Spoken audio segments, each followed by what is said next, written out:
Bom dia a todos, a graça e a paz do Senhor Jesus aos irmãos.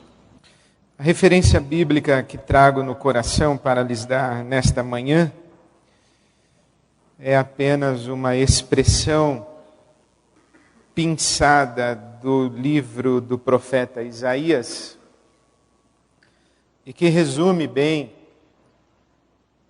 o espírito daquela profecia, especialmente a segunda parte, a partir do capítulo 40 do livro do profeta Isaías, que diz respeito à glória de Deus.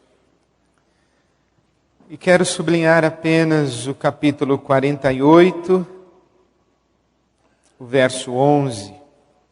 Disse Deus: não darei a minha glória a outro. Não darei a minha glória a nenhum outro. Não darei a minha glória a ninguém. Deus não reparte a sua glória. Vamos orar?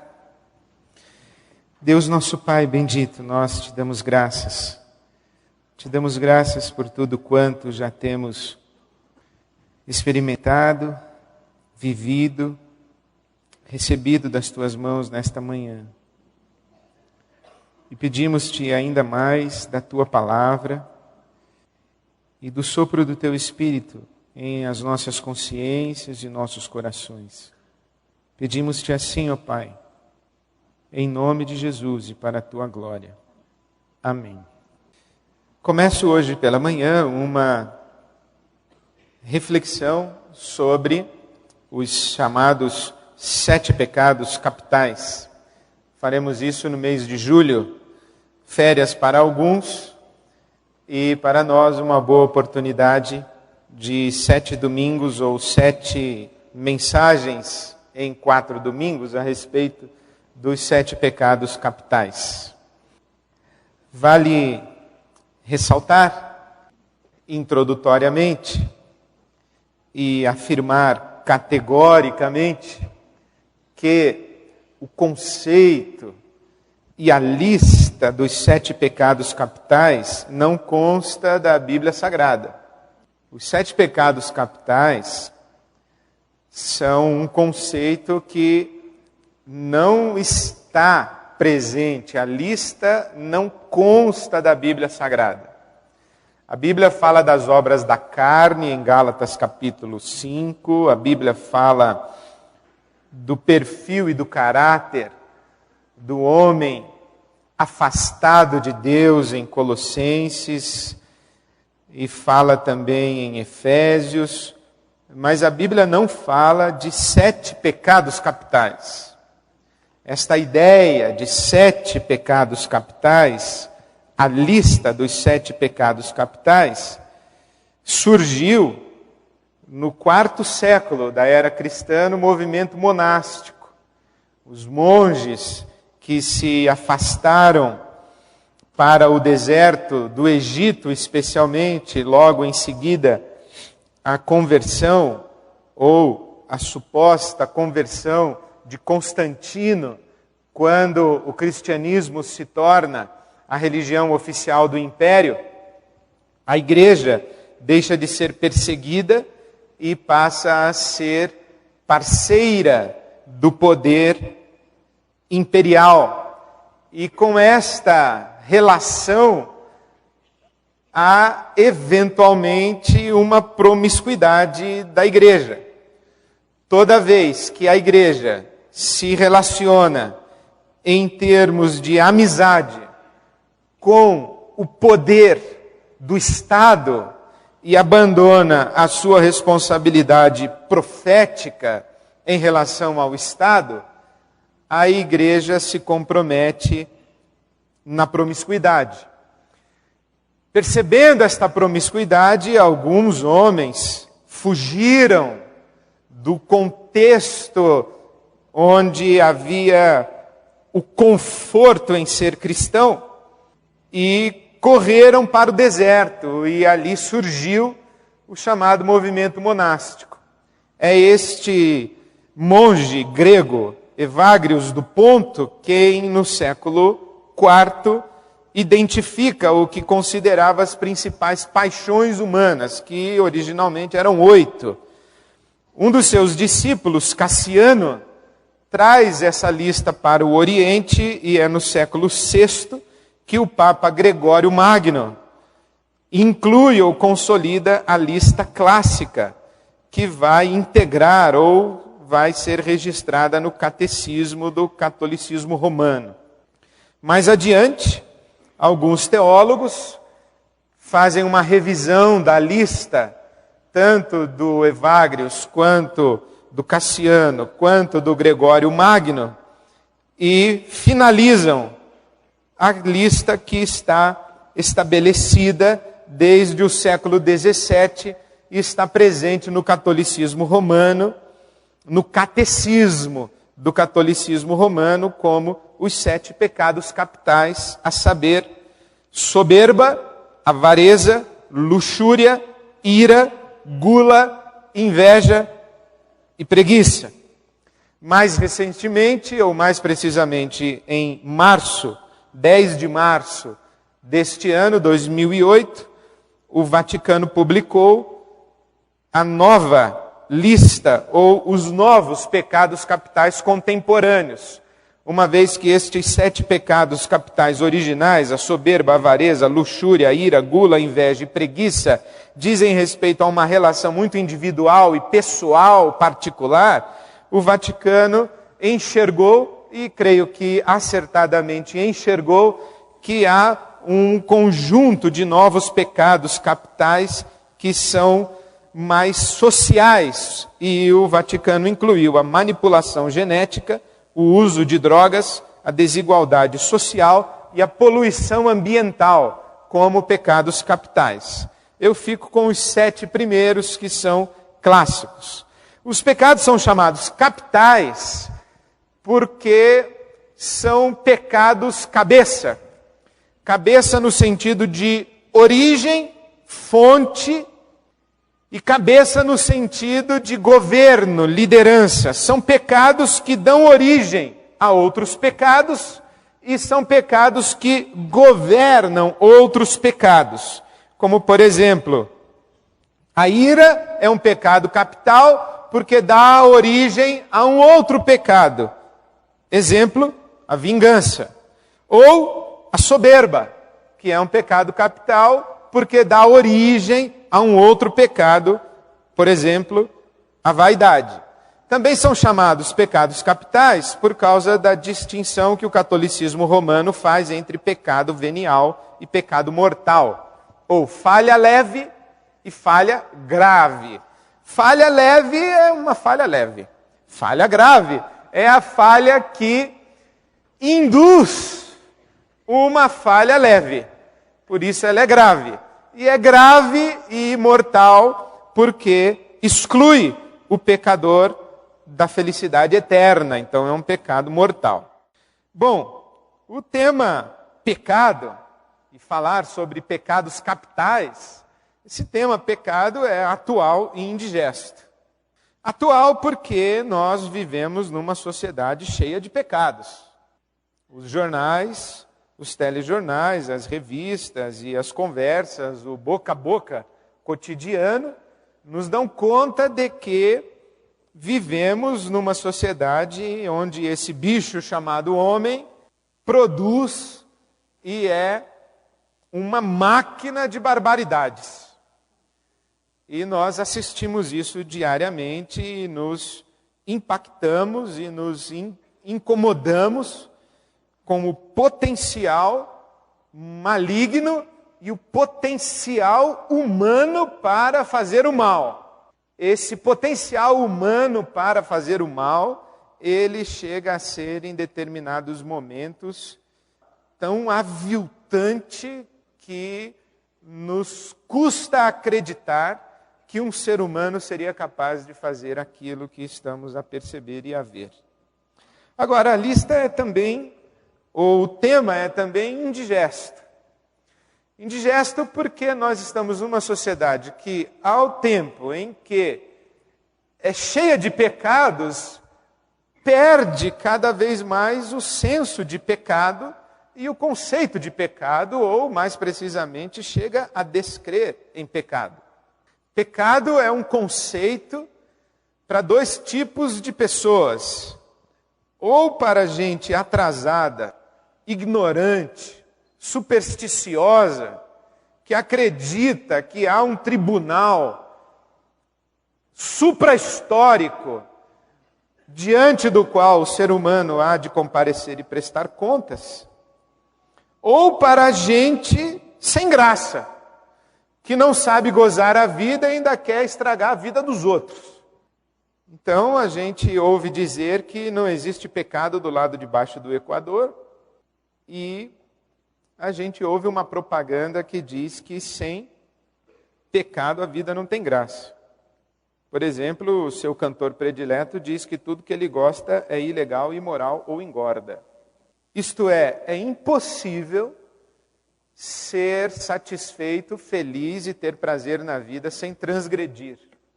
Sem pecado a vida não tem graça, e isso está explicitado na expressão do Ian Fleming, que é o criador do James Bond, o famoso 007. O Fleming diz o seguinte, que sem os 7 pecados capitais, a vida seria insípida e vazia, e sem uma quantia saudável de muitos desses pecados capitais, em nossa composição humana, nós seríamos covardes e ociosos. Nós somos humanos porque transgredimos e pecamos. A MTV tem um mote que diz o seguinte, que um pouco de libertinagem, de orgulho, de preguiça e de glutonaria, com moderação, não existe. Não existe pecado com moderação. Que sem libertinagem, orgulho, preguiça e glutonaria, com moderação, eu acho engraçado, com moderação. É grávida com moderação. Ou é grávida ou não é grávida. Ou é orgulhoso ou não é orgulhoso. Ou é libertino ou não é libertino. Ou é glutão ou não é glutão. Não tem glutão com moderação. Glutão com moderação é não glutão. Moderação aqui é um ato falho, é um acusar de consciência, né? Então sem libertinagem, orgulho, preguiça e glutonaria com moderação, não há diversão. E são essas coisas que fazem o nosso coração continuar batendo. Então não é possível viver bem, sem transgredir, sem pecar. Por isso falar em pecado é ir na contramão da nossa cultura, que desconsidera a existência de pecado, ou que considera aquilo que nós, atrasados, ignorantes e supersticiosos, chamamos de pecado, a fonte legítima do prazer.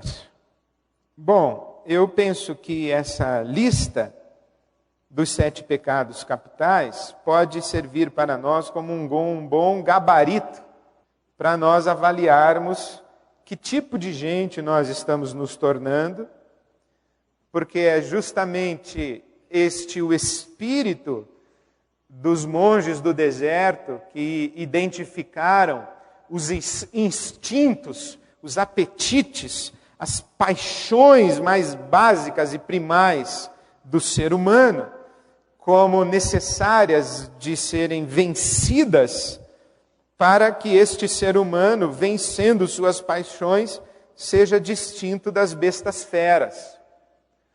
Em outras palavras, quanto mais presentes os pecados capitais estão em nossa experiência humana, menos humanos nós nos parecemos e mais bichos nos tornamos. Então, olhar a lista de pecados capitais é uma forma de avaliarmos o quão humanos nós estamos nos tornando, ou o quão bestializados e quão bestas nós estamos nos tornando. Se somos bestas feras ou se somos humanos. Então vamos olhar para essa lista de pecados capitais para verificar a nossa própria humanidade. Mas vamos olhar também para essa lista de pecados capitais, fazendo a pergunta se a vida vale a pena, ou que tipo de vida vale a pena. Se é realmente a vida entregue às paixões, aos apetites e aos instintos que vale a pena ser vivida, ou se é uma vida que controla estas paixões, ou se é uma vida que foge destas paixões, ou se é uma vida que luta contra o pecado, que realmente vale a pena.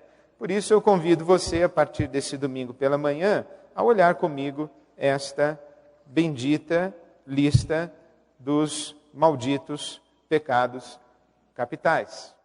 O primeiro deles é o orgulho, a soberba, o orgulho.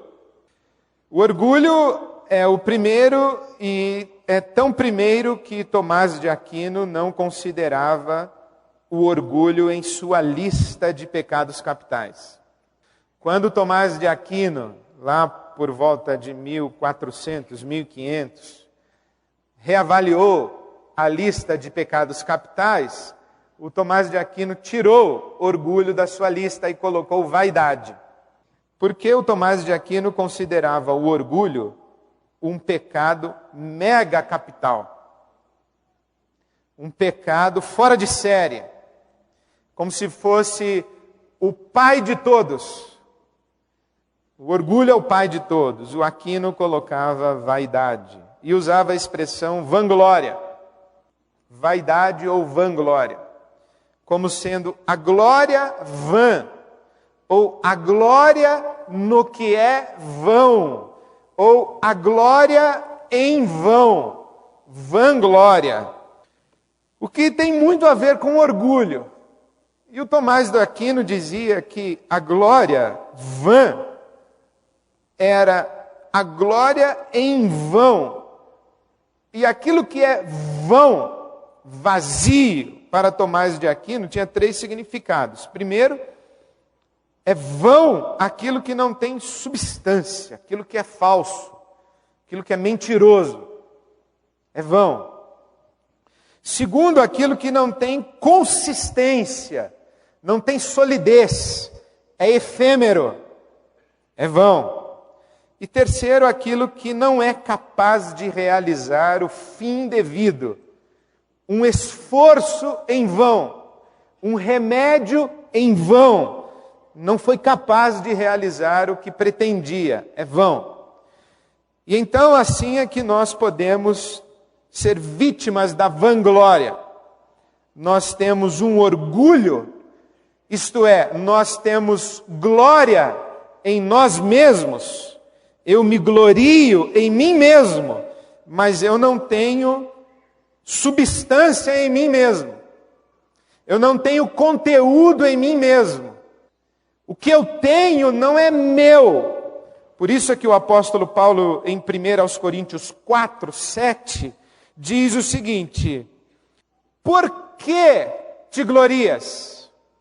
Quem te faz diferente? E que tens tu que não tenhas recebido? E se o recebeste, por que te glorias? Como se não houveras recebido.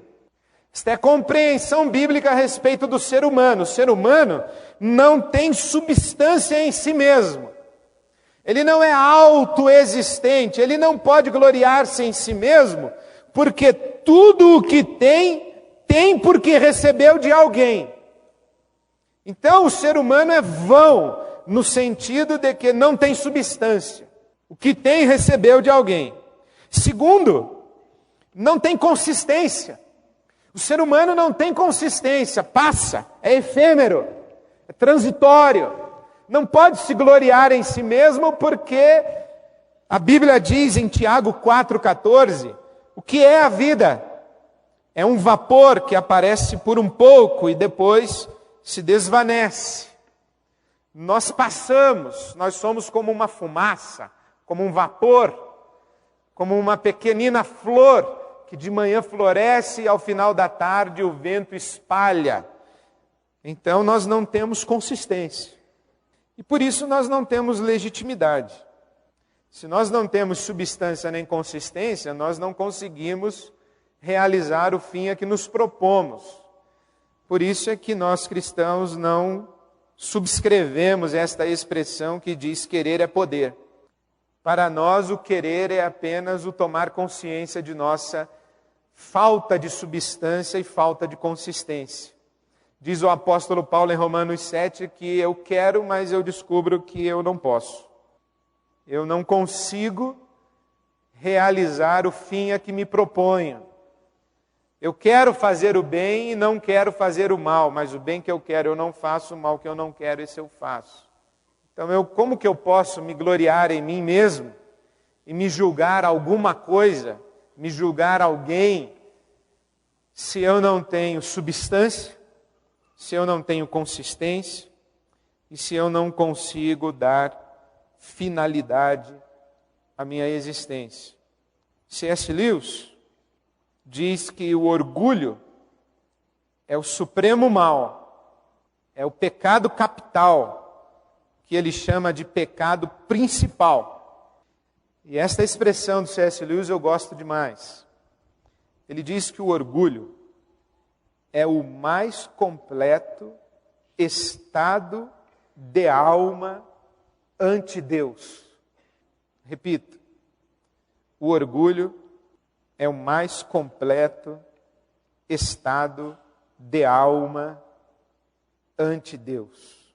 Por isso, nós entendemos na teologia cristã que o orgulho é o pecado luciferiano, é o pecado luciférico, é o pecado de Lúcifer, que o Lewis diz que é o pecado que Lúcifer ensinou à raça humana.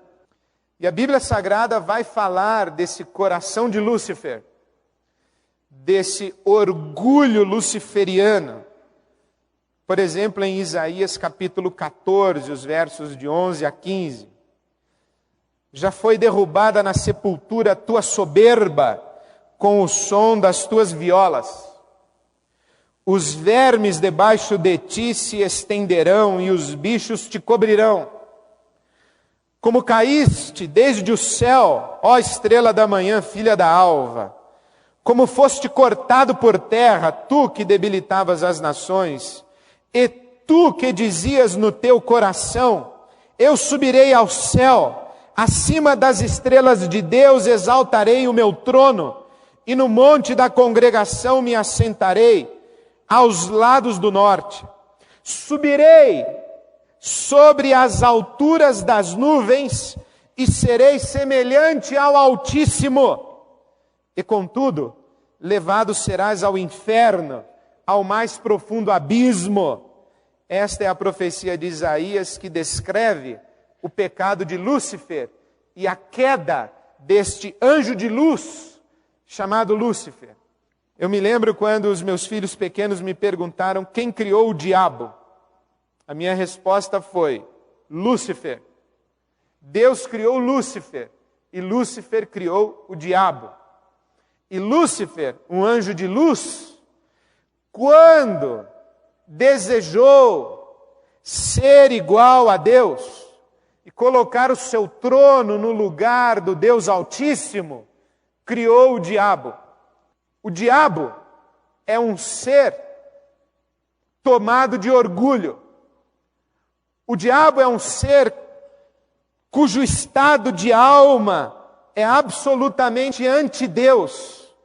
O diabo é um ser que se tornou um ego absoluto, que disse para si mesmo, eu tenho substância, eu existo em mim mesmo, eu tenho consistência, eu existo para sempre, e eu tenho poder em mim mesmo de fazer valer aquilo que me proponho.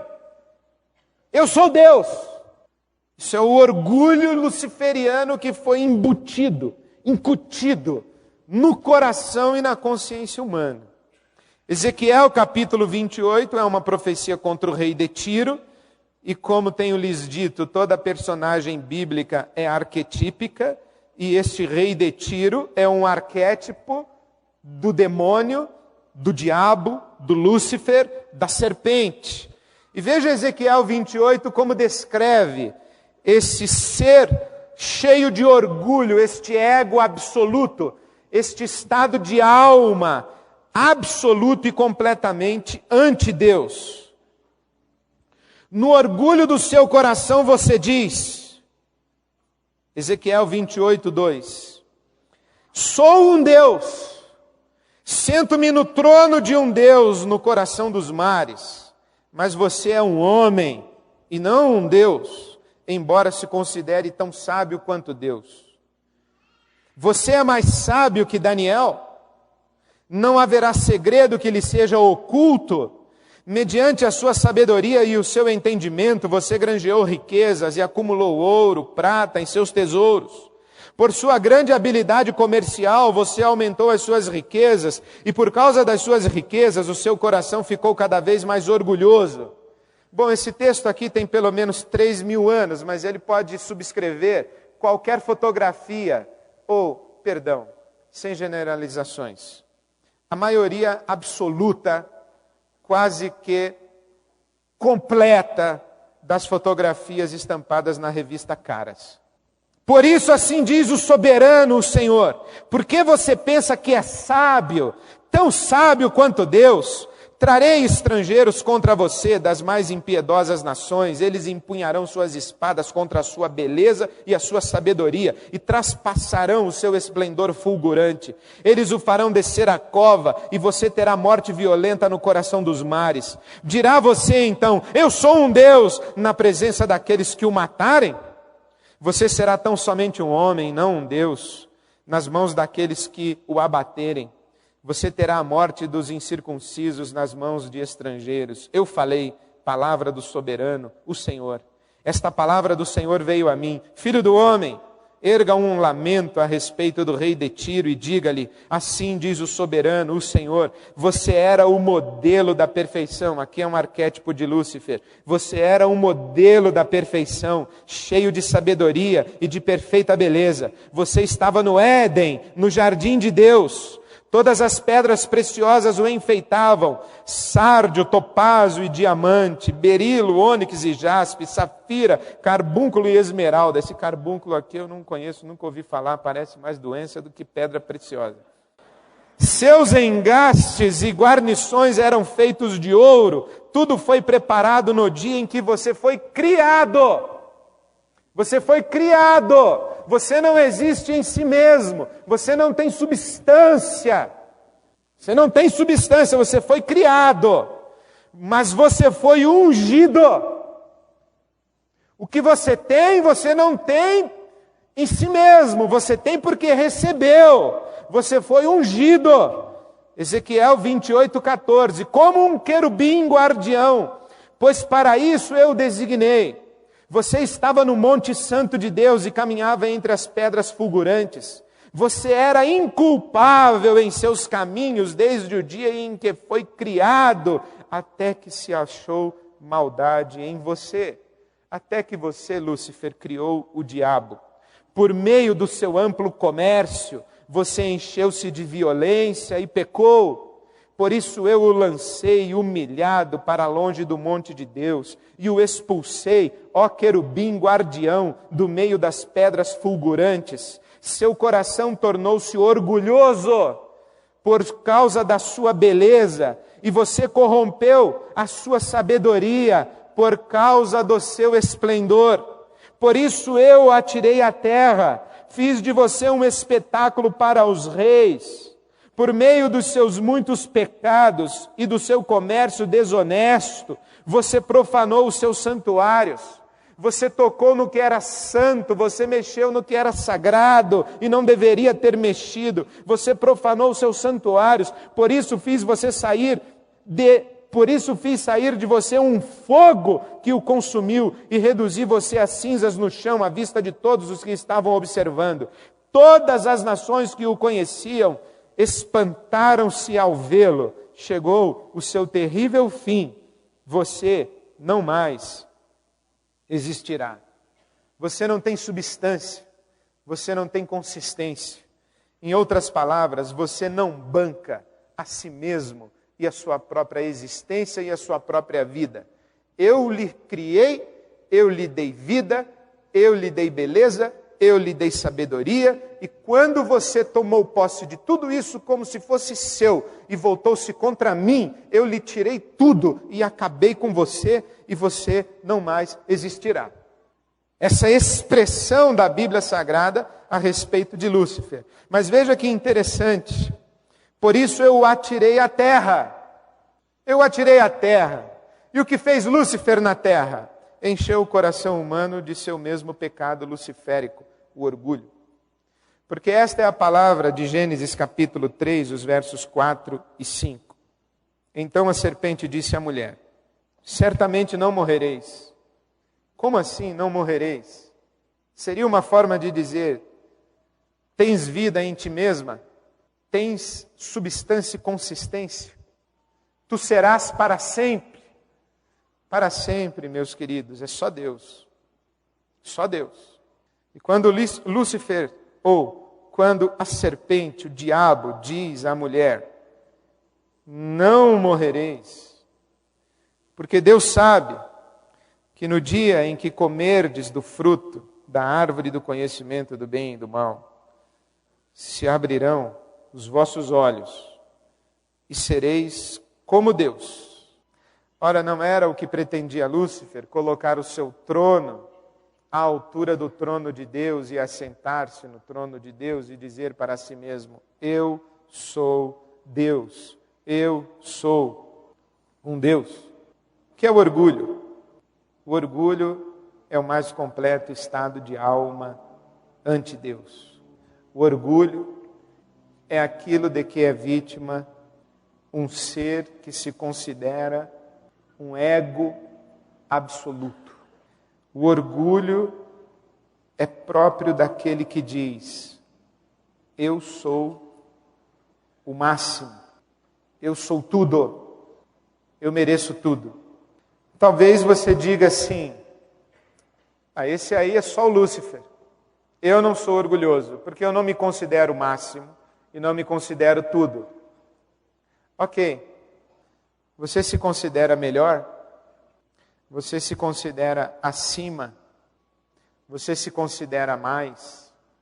O C.S. Lewis diz assim: toda vez em que você se considera bom, boa, virtuoso, virtuosa, melhor e mais, tenha certeza, não é o Espírito de Deus quem está atuando em você, é o demônio.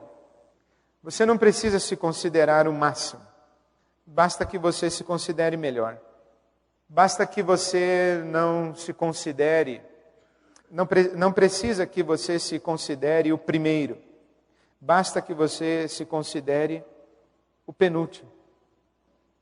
Não precisa que não exista ninguém acima de você. Basta que exista alguém abaixo. Então, o germe luciferiano picou você. O pecado de Lúcifer está presente em mim. Quando eu me revolto, toda vez que o meu eu é contrariado, toda vez que eu olho alguém de cima para baixo, o pecado de Lúcifer está em mim. Por isso ele é um pecado capital. E por que é pecado? Porque algo precisamos entender, é que pecado faz mal. Se não fizesse mal, não seria pecado. Tenha certeza que Deus não colocaria um rótulo de veneno em algo que não fosse veneno. Deus não lhe impediria o acesso a um prazer, se aquilo fosse de fato prazer. Deus não é um estraga-prazeres. Ele só chama de pecado o que faz mal. Se não faz mal, não é pecado. Por que o orgulho faz mal? Eu acho, pessoalmente, que eu não precisaria sequer responder essa pergunta. Que está óbvio que todo sujeito, toda pessoa que acha que pode ser Deus e que se considera um Deus, perdeu o juízo. Porém, me parece que devo justificar. Por que orgulho é pecado? Primeiro, porque o orgulho é sempre competidor. O orgulho afasta e separa as pessoas. Não é possível ser orgulhoso e ter comunhão. Não é possível ser orgulhosa e ter amizade. Não é possível ter orgulho e, por exemplo, ser casado. Ser casada. Não é possível. O casamento acaba. Ou acaba ou se degenera e se transforma num inferno crônico. Quando um dos cônjuges é um ego absoluto, quando um dos amigos é um ego absoluto, quando um dos pares na roda de comunhão é um ego absoluto, cujo eu deve ser agradado e jamais contrariado, a roda de comunhão se desfaz, a amizade não se sustenta e o casamento se degenera. Porque o orgulho é sempre competidor. Porque o que é o orgulho? O orgulho é o desejo de estar sempre acima do outro. E nesse sentido, o orgulho é um pecado solitário. Porque eu tenho que estar acima do outro. O outro não pode estar no mesmo degrau que eu. No primeiro degrau, eu só posso estar sozinho. Não pode ter empate. Porque o orgulho é eu sou melhor que você. Eu não sou igual a você e você não é igual a mim. Eu sou melhor que você. Então o orgulhoso é sempre um solitário. Porque o orgulho está sempre competindo, querendo estar sobre. O Lewis diz o seguinte, que você pode, para todos os outros pecados, arrumar companhia. Menos para o orgulho. Você pode arrumar alguém para encher a cara junto com você. E vai ser uma festa. Pode arrumar várias pessoas. Para beber para esquecer ou para beber para comemorar. Você pode arrumar parceiros para roubar. Você pode arrumar parceiros para usurpar direitos. Você pode arrumar parceiros para qualquer outro pecado. Menos para o pecado de orgulho. Porque você não vai chamar alguém para, vamos brincar de ser melhor que o outro. Isso não é comunhão. Hoje eu estava lendo Seleções e tem lá o Rir é o Melhor Remédio, que de fato não é o melhor, mas é um dos melhores. Lá conta a história que a professora perguntou para o Joãozinho, Joãozinho, o que é uma pessoa egoísta? E o Joãozinho respondeu, é aquela que nunca pensa em mim. O que é um marido egoísta? É aquele que nunca pensa em mim. O que é uma esposa egoísta? É aquela que nunca pensa em mim. O que é um amigo egoísta? É o que nunca pensa em mim. O orgulhoso é autorreferente sempre. O orgulhoso é um solitário. O orgulhoso não sabe o que é comunhão. Só sabe o que é competição. Porque o orgulhoso vive para ser agradado, ser satisfeito. Não pode ser contrariado, porque o ego dele é absoluto. Mais do que isso, ele sabe mais do que nós. Ele pode mais do que nós. Não há nada para ensinar para ele, porque ele é melhor do que nós. Como você ousa criticar um orgulhoso? Quem é você para criticar um orgulhoso? Quem é você para apontar uma falha num orgulhoso? Por exemplo, você fica muito contrariado quando recebe uma crítica? Cuidado, hein? Lúcifer está rondando. Você fica muito contrariada quando recebe uma crítica? Cuidado, Lúcifer está rondando. Então o orgulhoso está sempre solitário, porque o orgulho é sempre competidor. O orgulho, portanto, nos afasta uns dos outros e nos afasta principalmente de Deus. O Lewis diz o seguinte, que quem vive olhando para baixo não consegue enxergar o que está acima. Então o orgulhoso não enxerga Deus. O orgulhoso não percebe Deus, até porque ele acha que não precisa de Deus. Eu diria que para nós, cristãos, nós vivemos um paradoxo. Nós conseguimos ser cristãos orgulhosos. É um contrassenso. Porque se somos cristãos, nós estamos sob Deus. Mas somos orgulhosos. Então nós somos pessoas que paradoxalmente, no nosso orgulho, nós conseguimos enxergar o que está acima, muito embora estejamos olhando sempre para baixo. Sabe por quê? Porque de vez em quando nós olhamos para cima para reclamar com o de cima que ele não satisfez o nosso ego absoluto.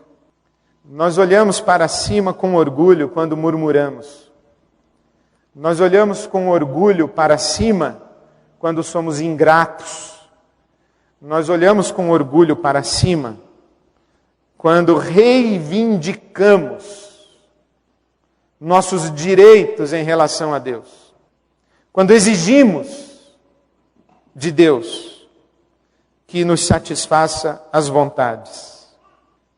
E o orgulho nos faz mal, porque o orgulho nos mantém sempre descontentes e frustrados.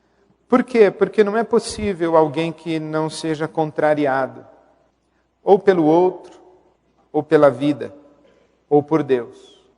Ou pior, pelo diabo. Porque o diabo é o orgulhoso por excelência. E aqueles que acreditam que estão sendo servidos pelo diabo, na verdade, estão servindo ao diabo, sem saber que o fazem. Porque o diabo jamais serviria a alguém. Se o diabo se recusou a servir o Deus Altíssimo, por que serviria você? Por isso, essa religiosidade de nossa cultura brasileira é diabólica. Esta religiosidade que busca nas forças espirituais a satisfação de suas vontades, a realização de seus desejos, é uma espiritualidade de escravidão, é uma espiritualidade de destruição. Porque não é possível vivermos sem experimentarmos a contrariedade dos nossos desejos e das nossas vontades. Não é possível vivermos sem constantemente tomarmos consciência de que, sim, estamos errados. Não é possível vivermos sem constantemente dizermos, sim, me perdoe, você tinha razão. Não é possível vivermos sem convivermos com desejos não satisfeitos, vontades não realizadas e sonhos desmoronados. Egos absolutos que não sabem conviver com a contrariedade viverão sempre descontentes e frustrados. E eu não duvido que haja muito marido frustrado, muita esposa frustrada, muito pai frustrado, muito filho frustrado. Meu filho não é tudo o que eu gostaria que fosse, mas quem disse que ele deveria ser tudo o que você gostaria que ele fosse? Minha filha não é tudo o que eu gostaria que fosse. E a vida não é tudo o que eu gostaria que fosse. E quem disse que a vida deveria ser tudo o que você gostaria que fosse? Meu marido não me satisfaz plenamente, mas quem disse que um ser humano é capaz de satisfazer plenamente outro ser humano? Você quer encontrar no finito a satisfação eterna? Você não vai encontrar. Minha mulher não me satisfaz plenamente. Sim, e qual é a novidade? Conviva com faltas. Você não é um ego absoluto. Você é só um ser humano. Se o orgulho é um pecado capital, é porque ele é fonte de outros pecados. Quais são? São muitos, mas eu listei apenas alguns. Primeiro, a vaidade, que é o pecado de mostrar-se sempre belo ou bela, atraente, desejável e admirável. Isso é a vaidade. A vaidade é o desejo de ser impecável aos olhos dos outros. Notícia, é impossível. Você vai colocar um botox aqui no pé de galinha, o pessoal vai perceber o seu nariz, vai consertar o nariz, vão verificar a sua boca. Vai consertar a boca, vão ver o seu cabelo. Vai consertar o cabelo, vão ver a sua silhueta. Vai consertar a silhueta, vão ver o seu estado de humor. Vai consertar o seu estado de humor com um remedinho, vão ver a sua vaidade. Aí, você vai acabar passando ridículo. Porque o vaidoso acaba passando ridículo. De tanto querer consertar-se, estraga-se. A vaidade nos conduz à hipocrisia. Porque se eu preciso ser sempre belo, sempre atraente, sempre desejável, sempre perfeito, e eu sei que não sou, o que eu faço? Uso máscaras. Mantenho as aparências e vivo aquilo que é o ditado que parafraseia Jesus. Por fora, bela viola, por dentro, pão bolorento. Ou como Jesus disse, sepulcros caiados. O orgulho gera um outro pecado, a presunção ou a prepotência. Por exemplo, há uma expressão popular que eu não concordo muito não, é que homem não pede informação. Se perde, mas não pergunta. Orgulho, presunção, prepotência. Eu sei. Daqui que eu faço? Presunção, prepotência. E sabe o que? Autossuficiência. Eu não preciso de ninguém. Eu me basto. Agora, sabe qual eu acho que é o filho do orgulho? Que é mais comum? Que eu fico impressionado com essas entrevistas de ping-pong, de responda rápido, que eu leio na Caras. Seu maior defeito, o perfeccionismo, que é uma estupidez tosca, que é uma forma de tentar dizer: o meu maior defeito é a busca constante da perfeição, isto é, uma virtude. O meu maior defeito é uma virtude. Eu estou sempre querendo a perfeição. E por que isso é grotesco? Porque eu diria na mesma hora, de fato, isso deve ser mesmo o seu maior defeito, porque esse é o defeito que você herdou do diabo, de Lúcifer. Querer ser perfeito, querer ser Deus. Só o fato de imaginar que você poderia já é grotesco. Portanto, como nós respondemos a isso? Eu penso que respondemos com o que o Senhor Jesus nos disse em 1 de João, no Evangelho de João, capítulo 13, os versos 34 e 35. Que vos ameis uns aos outros, assim como eu vos amei. E este é um novo mandamento que lhes dou. Por que é um novo mandamento? Amar a Deus sobre todas as coisas e ao próximo. Não é o velho mandamento da lei de Moisés. Não é o velho. Não é o velho. É novo. Eu faço um apelo que você jamais diga que os 2 maiores mandamentos são amar a Deus acima de todas as coisas e ao próximo como a si mesmo. Não são. Os 2 maiores mandamentos são amar a Deus sobre todas as coisas e amar ao próximo com o amor de Cristo. Por isso que Jesus disse, um novo mandamento lhes dou. Amar a Deus sobre todas as coisas e uns aos outros como eu vos amei. O padrão do amor ao próximo na lei de Moisés era o eu. Amar ao próximo como a si mesmo. Mas o padrão de amor em o Novo Testamento é amar ao próximo com o amor de Cristo. Por isso é um novo mandamento. Não mais como a si mesmo, mas como eu vos amei. Porque o amor que vocês têm por si mesmos, eu não considero amor. Ele não tem consistência, não tem substância e não consegue cumprir o fim a que se destina. Não é, Pedro? O Pedro diria, é Jesus, é mesmo.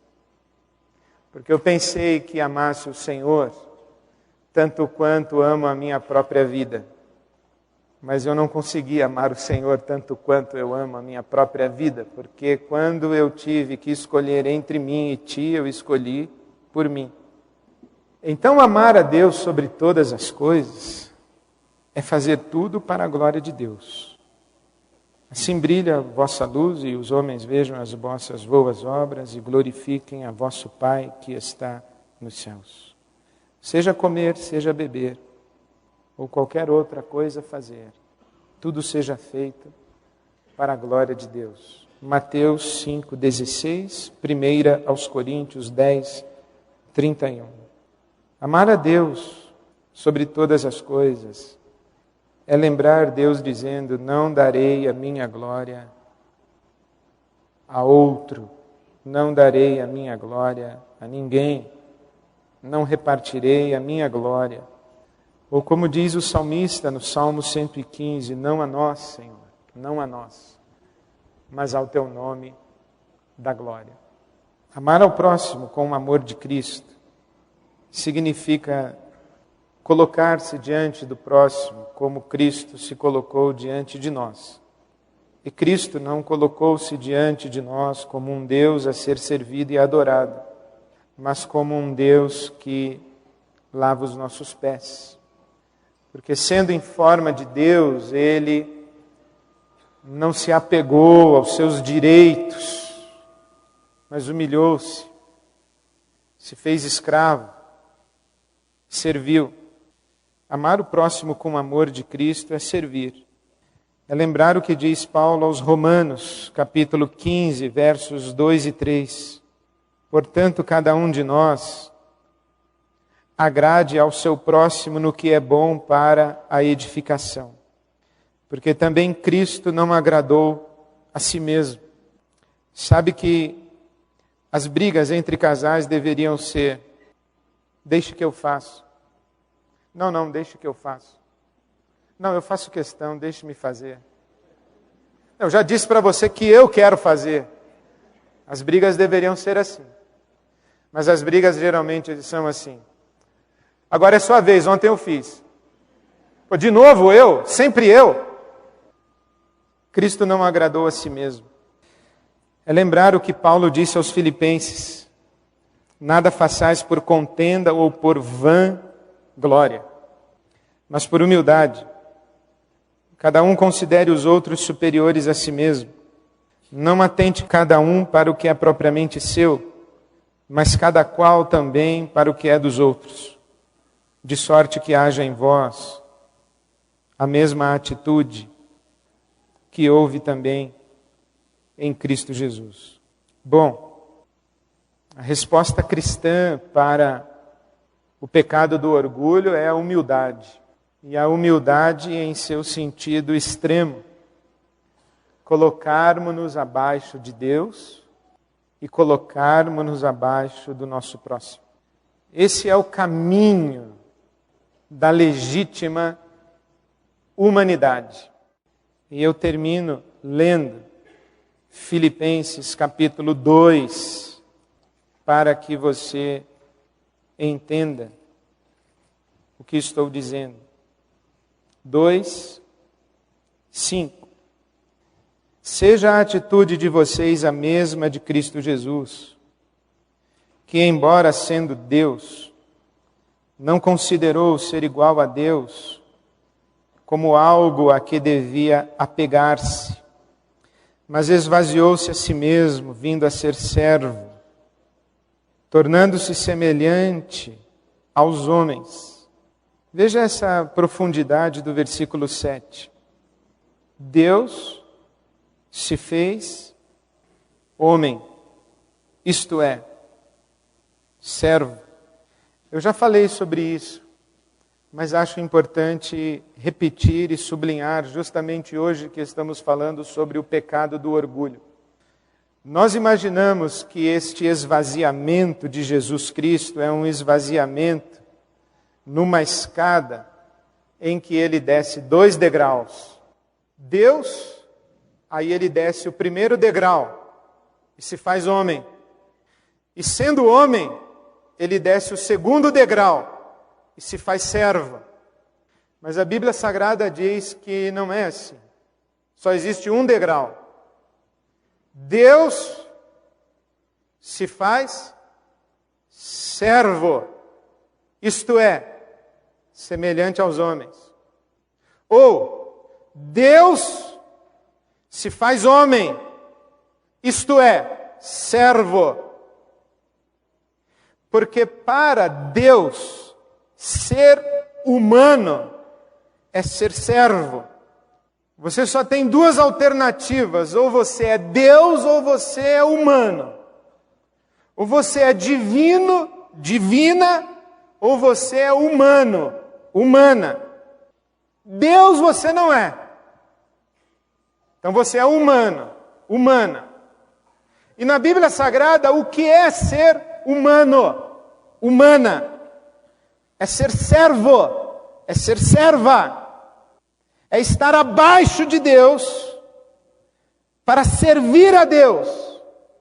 E, portanto, necessariamente estar abaixo do outro para servir ao outro.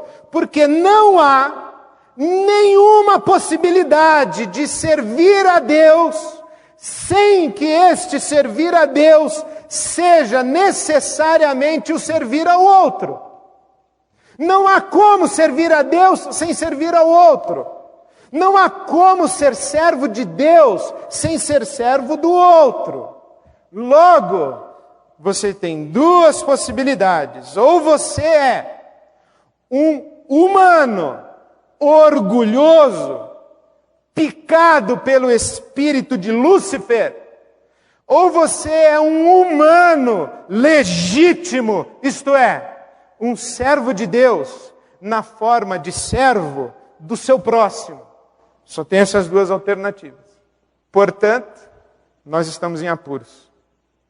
Naquele dia em que você disse para outra pessoa que você deveria amar e cuidar, desculpe-me, estou deixando você para trás, porque eu tenho o direito a ser feliz. Lúcifer foi seu companheiro, Lúcifer foi sua companheira. Naquele dia em que você assumiu e admitiu que a sua felicidade era o objetivo maior que você deveria procurar e buscar na sua vida, e que Deus deveria servir a sua felicidade, e qualquer outra pessoa deveria servir a sua felicidade, você se tornou um companheiro de Lúcifer. Agora, no dia em que você disse, Jesus Cristo, eu quero que o meu ego morra na tua cruz. E quero viver não mais eu, mas que tu vivas em mim. Para que eu seja servo do teu Pai, meu Pai. E para que eu sirva ao meu próximo, teu próximo. Para que o teu Pai seja meu Pai. Para que o teu próximo seja meu irmão. Nesse dia, Deus se tornou seu companheiro. Nesse dia, Deus se tornou a sua bendita e eterna companhia. O problema, meus queridos, é que desde que Deus se tornou nosso companheiro, nós continuamos a lutar com esse assédio, ou contra esse assédio de Lúcifer, sussurrando a nós que se existe alguém importante no mundo, esse alguém é o nosso próprio eu. E, portanto, a cada dia devemos crucificar o nosso eu na cruz do Calvário. Por isso disse o apóstolo Paulo, se tenho que me gloriar em algo, eu não me glorio em mim mesmo. Se eu tenho alguma glória, a minha glória não está em mim. A minha glória está na cruz de Cristo. Porque na cruz de Cristo, eu morri para o mundo e o mundo morreu para mim.